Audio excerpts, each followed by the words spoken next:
səni yuxuda görürəm hər gün. Ən şirin arzular, diləklər kimi hərdən qanad açıb pərvaz edirsən. Başımın üstündə mələklər kimi mən səni yuxuda görürəm hər gün.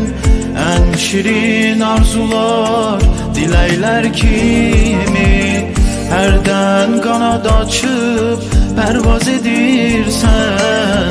Başımın üstündən mələklər kimi gəl yuxuma,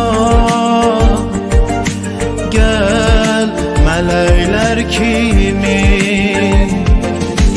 gəl yuxuma, gəl mələklər kimi, gəl yuxuma, gəl çiçəklər kimi. Hey hey gəl yuxuma,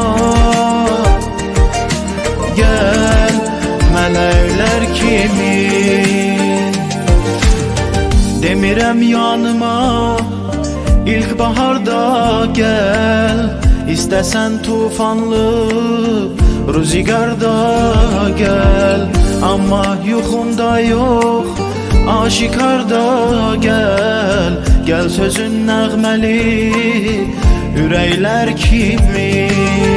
Demirəm yanıma İlkbaharda gəl, istəsən tufanlı rüzgarda gəl. Amma yuxumda yox, aşikarda gəl.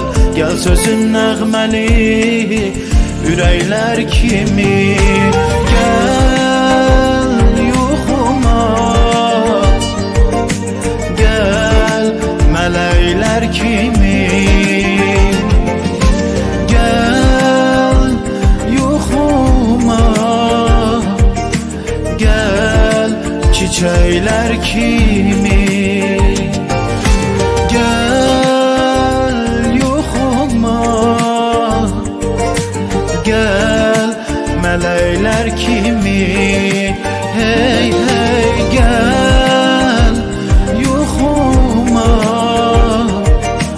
gəl çiçəklər kimi.